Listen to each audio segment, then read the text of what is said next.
ಬೆಂಗಳೂರಿನಲ್ಲಿ ಬಿಎಂಟಿಸಿಗೆ ಮತ್ತೊಂದು ಬಲಿಯಾಗಿದೆ. BMTC electronic bus ಗುದ್ದಿ ಮಹಿಳೆ ಸಾವನ್ನಪ್ಪಿದ್ದಾರೆ.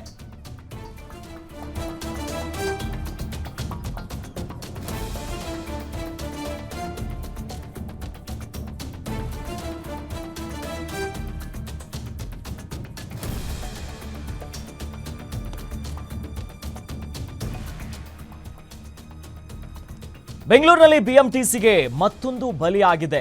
ಬಿಎಂಟಿಸಿಯ ಎಲೆಕ್ಟ್ರಾನಿಕ್ ಬಸ್ ಗುದ್ದಿ ಮಹಿಳೆ ಸಾವನ್ನಪ್ಪಿದ್ದಾರೆ. ಬೆಂಗಳೂರಿನಲ್ಲಿ ಅವಘಡದಲ್ಲಿ ಮತ್ತೊಂದು ಮಗುವಿನ ಸ್ಥಿತಿ ಗಂಭೀರ ಆಗಿದೆ. ಬಸ್ ಡ್ರೈವರ್ ಮತ್ತು ಕಂಡಕ್ಟರ್ ನಡುವೆ ಜಗಳ ಆಗ್ತಿತ್ತಂತೆ. ಈ ವೇಳೆ ಬಸ್ ಅನ್ನ ಚಲಾಯಿಸಿಕೊಂಡು ಹೋಗಿದ್ದಾರೆ ಕಂಡಕ್ಟರ್ ರಮೇಶ್. ಇವರೆಲ್ಲರ ನಡುವೆ ಜಗಳ ಆಗ್ತಿತ್ತು, ಡ್ರೈವರ್ ಮತ್ತೆ ಕಂಡಕ್ಟರ್ ನಡುವೆ. ಬಸ್ ಫುಟ್ಪಾತ್ ಮೇಲಿನ ಕ್ಯಾಂಟೀನ್ಗೆ ಡಿಕ್ಕಿ ಹೊಡೆದಿದೆ. ಬಸ್ ವೇಳೆ ಅಲ್ಲೇ ಇದ್ದಂತ ಕ್ಯಾಂಟೀನ್ನಲ್ಲಿ ಬಳಿ ನಿಂತಿದ್ದಂತ ಮಹಿಳೆ ಹಾಗೂ ಮಗುವಿಗೆ ಡಿಕ್ಕಿ ಹೊಡೆದಿದೆ. ಪೀಣ್ಯ 2ನೇ ಹಂತದಲ್ಲಿ ನಡೆದಿರುವಂತಹ ಘಟನೆ ಇದು. ಬಸ್ ಸಂಖ್ಯೆ KA51 AK 4170 ಇಂದ ದುರಂತ ಆಗಿರೋದು.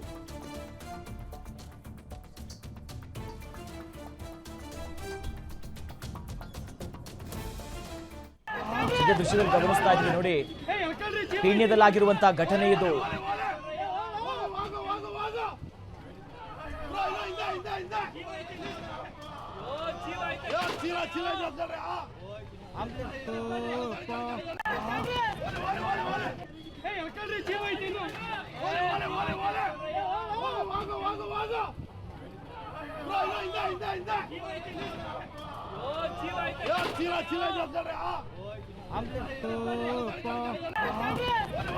ದೃಶ್ಯದಲ್ಲಿ ಗಮನಿಸ್ತಾ ಇದ್ದೀವಿ ನೋಡಿ, ಬೆಂಗಳೂರಿನ ಪೀಣ್ಯದಲ್ಲಾಗಿರುವಂತಹ ಘಟನೆ ಇದು. ಬಿಎಂಟಿಸಿಯ ಎಲೆಕ್ಟ್ರಾನಿಕ್ ಬಸ್ ಡಿಕ್ಕಿ ಹೊಡೆದು ಮಹಿಳೆ ಮೃತಪಟ್ಟಿದ್ದಾರೆ. ಜೊತೆಯಲ್ಲಿ ಅವಘಡದಲ್ಲಿ ಮತ್ತೊಂದು ಮಗುವಿನ ಸ್ಥಿತಿ ಕೂಡ ಗಂಭೀರ ಆಗಿದೆ. ಬಸ್ ಡ್ರೈವರ್ ಮತ್ತು ಕಂಡಕ್ಟರ್ ನಡುವೆ ಜಗಳ ಆಗ್ತಿತ್ತಂತೆ ಬಸ್ನಲ್ಲಿ. ಆಗ ಜಗಳ ಮಾಡ್ಕೊಂಡು ಹಿಂದೆ ಮುಂದೆ ನೋಡ್ಕೊಂತ ಮಾತಾಡ್ಕೊಂಡು ಓಡಿಸ್ತಾ ಇದ್ರಂತೆ. ಆ ಸಂದರ್ಭದಲ್ಲಿ ಬಸ್ ಸೀದಾ ಫುಟ್ಪಾತ್ ಮೇಲೆ ಹತ್ತು ಬಿಟ್ಟಿದೆ. ಆಗ ಅಲ್ಲೇ ಇದ್ದಂತ ಕ್ಯಾಂಟೀನ್ ಬಳಿ ಒಂದು ಮಹಿಳೆ, ಮಕ್ಕಳು ಎಲ್ಲರೂ ಕೂಡ ಇದ್ರು. ಆಗ ಮಹಿಳೆ ಮೃತಪಟ್ಟಿದ್ದಾರೆ ಬಸ್ ಡಿಕ್ಕಿ ಹೊಡೆದು.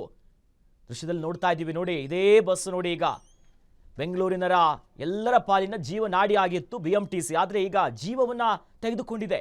ಈ ಘಟನೆ ಆಗಿರೋದು ಪೀಣ್ಯದ 2ನೇ ಹಂತದಲ್ಲಿ ಆಗಿದೆ. ಬಸ್ ಸಂಖ್ಯೆ KA51 AK 4170 ಮಹಾ ದುರಂತ ಆಗಿದೆ. ಈ ಬಗ್ಗೆ ಹೆಚ್ಚಿನ ಡೀಟೇಲ್ಸ್ ಪಡ್ಕೊಳ್ಳೋಣ. ನಮ್ಮ ಮೆಟ್ರೋ ರಿಪೋರ್ಟರ್ ಶಮಿ ಶೆಟ್ಟಿ ದೂರವಾಣಿ ಸಂಪರ್ಕದಲ್ಲಿ ನಮ್ಮ ಜೊತೆ ಜಾಯ್ನ್ ಆಗ್ತಿದ್ದಾರೆ. ಶಮಿ, ಎಷ್ಟೊತ್ತಿಗೆ ಘಟನೆ ನಡೆಯಿತು? ಜೊತೆಯಲ್ಲಿ ಬಸ್ ಎಲ್ಲಿಂದ ಎಲ್ಲಿಗೆ ಸಂಚಾರ ಮಾಡ್ತಿತ್ತು? ಈ ಘಟನೆಗೆ ಮೂಲ ಕಾರಣ ಏನು? ಬಸ್ ಡ್ರೈವರ್ ಮತ್ತು ಕಂಡಕ್ಟರ್ ಜಗಳ ಆಡ್ತಿದ್ರಾ?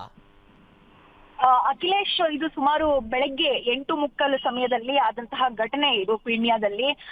ಮೊದಲಿಗೆ ಬಸ್ ಕಂಡಕ್ಟರ್ ಮತ್ತು ಡ್ರೈವರ್ ನಡುವೆ ಜಗಳ ಆಗತ್ತೆ. ಈ ಸಂದರ್ಭದಲ್ಲಿ ಬಸ್ ಅನ್ನ ಕಂಡಕ್ಟರ್, ಬಿಎಂಟಿಸಿ ಬಸ್ ಕಂಡಕ್ಟರ್ ಆದಂತಹ ರಮೇಶ್ ಅವರು ಬಸ್ ಚಲಾಯಿಸುವ ವೇಳೆ ಈ ದುರ್ಘಟನೆ ನಡೆಯುತ್ತೆ. ಆತ ಬಸ್ ಚಲಾಯಿಸುವಂತಹ ವೇಳೆಯಲ್ಲಿ ಬಸ್ ಅನ್ನ ಫುಟ್ಪಾತ್ ನ ಮೇಲೆ ಅಂದ್ರೆ ಆಯಾ ತಪ್ಪಿ ಫುಟ್ಪಾತ್ ನ ಮೇಲೆ ಚಲಾಯಿಸ್ತಾರೆ. ಅಂತ ಸಂದರ್ಭದಲ್ಲಿ ಕ್ಯಾಂಟೀನ್ಗೆ ಹೋಗಿ ಡಿಕ್ಕಿ ಹೊಡೆದು ಅಲ್ಲಿದ್ದಂತಹ ವಸ್ತುಗಳೆಲ್ಲ ಚಲ್ಲಾಪಿಲ್ಲಿ ಆಗುತ್ತೆ. ಜೊತೆಗೆ ಅಲ್ಲಿ ಕೆಲಸ ಮಾಡ್ತಾ ಇದ್ದಂತವ್ರು ಮತ್ತೆ ಕ್ಯಾಂಟೀನ್ ನಲ್ಲಿ ಏನು ಊಟ ತಿಂಡಿ ತಿಂತಾ ಇದ್ರು ಅವ್ರು ಎಲ್ರಿಗೂ ಕೂಡ ಏಟ್ ಆಗುತ್ತೆ, ಗಂಭೀರದ ಪರಿಸ್ಥಿತಿಗೆ ತಲುಪ್ತಾರೆ. ಅಂತ ಸಂದರ್ಭದಲ್ಲಿ ಒಂದು ಮಗು ಕೂಡ ಗಂಭೀರ ಸ್ಥಿತಿ ತಲುಪಿದ್ರೆ ಇನ್ನೊಂದು ಮಹಿಳೆ ಸ್ಥಳದಲ್ಲೇ ಸಾವನ್ನಪ್ಪಾಗ್ತಾಳೆ. ಅಂದ್ರೆ ಚೂರು ಜೀವವಿರುತ್ತೆ. ಸ್ಥಳೀಯರೆಲ್ಲರೂ ಕೂಡ ಆಸ್ಪತ್ರೆಗೆ ದಾಖಲು ಮಾಡುವ ಪ್ರಯತ್ನವನ್ನು ಕೂಡ ಮಾಡ್ತಾರೆ. ಆದ್ರೆ ಆಸ್ಪತ್ರೆಗೆ ಹೋಗುವಂತಹ ಮಾರ್ಗ ಮಧ್ಯದಲ್ಲೇ ಮಹಿಳೆ ಸಾವನ್ನಪ್ತಾರೆ. ಈಗ ಮಗು ಸ್ಥಿತಿ ಕೂಡ ತೀರಾ ಗಂಭೀರ ಪರಿಸ್ಥಿತಿಯಲ್ಲಿ ಇರುವಂತದ್ದು ಅಖಿಲೇಶ್. ಜೊತೆಯಲ್ಲಿ ಈಗ ಬಸ್ನಲ್ಲಿ ಎಷ್ಟು ಜನ ಪ್ರಯಾಣ ಮಾಡ್ತಿದ್ರು? ಕ್ಯಾಂಟೀನಲ್ಲಿ ಸುತ್ತಮುತ್ತ ಯಾರ್ಯಾರು ಇದ್ರು? ಮಗುವಿನ ಪರಿಸ್ಥಿತಿ ಹೇಗಿದೆ ಸದ್ಯ?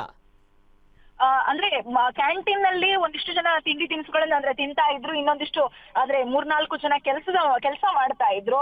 ಎಲ್ರಿಗೂ ಕೂಡ ಏಟ್ ಆಗಿರುವಂತದ್ದು. ಒಂದು 3-4 ಜನ ಗಾಯವಾಗಿ ಗಂಭೀರ ಸ್ಥಿತಿಯಲ್ಲಿರುವಂತದ್ದು. ಅದರಲ್ಲೂ ಮಗುವಿನ ಸ್ಥಿತಿ ಸಾಕಷ್ಟು ಗಂಭೀರ ಸ್ಥಿತಿಯಲ್ಲಿದೆ. ಹಾಗೇನೆ ಮಗುವಿನ ಜೊತೆ ಇದ್ದಂತಹ ಮಹಿಳೆ ಕೂಡ ಸಾವನ್ನಪ್ಪಿರುವಂತದ್ದು. ಇನ್ನು ಬಸ್ ನಲ್ಲಿ ಎಷ್ಟು ಜನ ಪ್ರಯಾಣ ಮಾಡ್ತಿದ್ದಾರೆ ಅಂತಂದ್ರೆ 8:30 ಸಮಯ ಪೀಕ್ ಅವರ್ ಆದ ಕಾರಣದಿಂದ ಎಲ್ಲರೂ ಕೂಡ ಕೆಲಸಕ್ಕೆ ಹೋಗುವಂತಹ ಸಂದರ್ಭದಲ್ಲಿ ಅಥವಾ ಸ್ಕೂಲ್ ಕಾಲೇಜ್ ಹೋಗುವಂತಹ ಮಕ್ಕಳು ಕೂಡ ಬಸ್ ನಲ್ಲಿ ಇದ್ರು.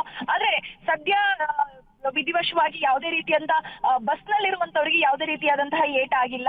ಬದಲಿಗೆ ಕ್ಯಾಂಟೀನ್ ನನ್ನ ಬಳಿ ಇದ್ದವರು ಮತ್ತೆ ಬಸ್ ಡಿಕ್ಕಿ ಹೊಡೆದಂತ ಸಂದರ್ಭದಲ್ಲಿ ಆ ಜಾಗದಲ್ಲಿ ಯಾರ್ಯಾರು ಎದುರುಗಡೆ ಇದ್ರು ಅವರಿಗೆ ಗಂಭೀರವಾದ ಸ್ಥಿತಿಯನ್ನ ತಲುಪಿರುವಂತದ್ದು.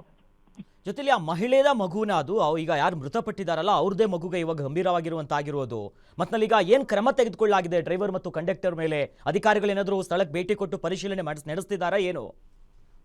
ಹೌದು, ಖಂಡಿತ ಈ ಬಗ್ಗೆ ಇನ್ನೂ ಕೂಡ ಪರಿಶೀಲನೆ ನಡೀತಾ ಇದೆ. ಆದ್ರೆ ಮಗು ಮತ್ತು ಮಗುವಿನ ತಾಯಿ ಯಾರು ಅಥವಾ ಮಗು ಮತ್ತು ಮೃತಪಟ್ಟ ಮಹಿಳೆಗೆ ಸಂಬಂಧ ಇದೆಯಾ ಎನ್ನುವಂಥದ್ದು ಇನ್ನೂ ಕೂಡ ಸ್ಪಷ್ಟವಾಗಿಲ್ಲ. ಯಾಕಂತಂದ್ರೆ ಆಕೆ ಮತ್ತು ಮಗು ಇದ್ದ ಕಾರಣದಿಂದ ಆಕೆ ಸಂಬಂಧಿಕರನ್ನ ಕಾಂಟ್ಯಾಕ್ಟ್ ಮಾಡುವಂತ ಏನು ಕೆಲಸವನ್ನ ಕೂಡ ಪೊಲೀಸ್ನವರು ಮಾಡ್ತಾ ಇರುವಂತದ್ದು. ಸದ್ಯ ಮಹಿಳೆ ಮೃತಪಟ್ಟಿದ್ದು, ಮಗುವಿನ ಸ್ಥಿತಿ ಕೂಡ ಗಂಭೀರ ಆಗಿದೆ. ಜೊತೆಗೆ ಇನ್ನು 3-4 ಜನಕ್ಕೂ ಗಾಯಾಳುಗಳು ಕೂಡ ಇದ್ದು, ಅವರನ್ನು ಕೂಡ ಆಸ್ಪತ್ರೆಗೆ ದಾಖಲು ಮಾಡೋ ಕೆಲಸವನ್ನ ಆಗಿದೆ ಅನ್ನುವಂಥದ್ದು ಸ್ಪಷ್ಟ ಆಗಿದೆ ಅಖಿಲೇಶ್.